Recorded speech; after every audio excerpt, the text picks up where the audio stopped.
رسول الله كان مجمع مع الصحابة قال لهم أول من يطلع عليكم من أهل الجنة، قال لهم الأول اللي غادي يدخل مع علينا من أهل الجنة.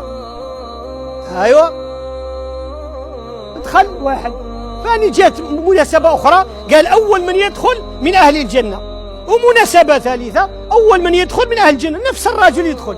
عبد الله بن عمرو بن العاص قال هذا عنده سر، إذا بشرها رسول الله 3 مرات بالجنة راح عنده تبعه يعني، وقال لا حيث أبي زعما عندي مشكلة مع أبويا بغيت نرقد عندك، غير باه يرقب عبادته ليلا باه يشوف ما كيدير في الليل، فلم يراه يقوم كثيرا يعني عبادة قليلة استقلها عبد الله بن عمرو بن العاص. قال اروح فلان، انا ما عنديش مشكل مع ابي، انا تحايلت باه نرقد عندك حتى ارقب العباده تاعك، خاش رسول الله بشرك بالجنه 3 مرات.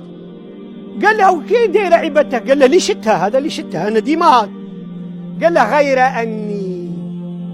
غير اني لا احمل غلا على مؤمن ولا احسد مؤمنا على خير اتاه الله اياه.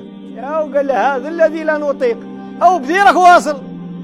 قال له انا من نرقد القلب صافي، ما نحسد تا مؤمن على خير اعطاه له ربي، وما نحمل تا حقد. ما دامك تسكت تربح.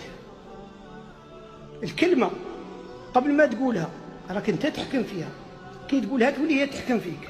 راه النفقه على مرتك مقدمه على النفقه على والديك، واهم من النفقه على والديك.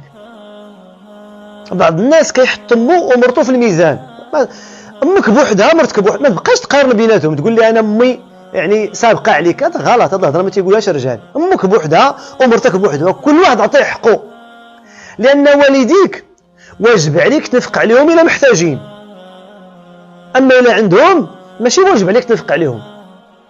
اما مرتك واجب عليك تنفق عليها الا عندها، واجب عليك تنفق عليها إلا ما عندهاش. إلا كانت مرتك موظفة ولا معلمة ولا تاجرة ولا طبيبة وعندها المنضة ديالها وكتخلص، نفقتها تجب عليك. داكشي اللي كتصير في الدار هي ما كيتسماش نفقة، كيتسمى مساعدة، كيتسمى هبة، كيتسمى إكرامية، لا تعاون معك. في الشرع ما واجبش عليها تنفق، النفقة تجب عليك أنت. فأنا أختم لكم بمشهد عشته قبل يومين 2.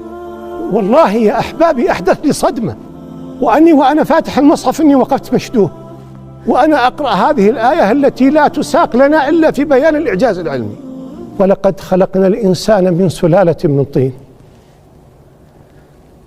ثم جعلناه نطفة في قرار مكين ثم خلقنا النطفة علقة فخلقنا العلقة مضغة فخلقنا المضغة عظاما فكسونا العظام لحما ثم أنشأناه خلقا آخر فتبارك الله أحسن الخالقين.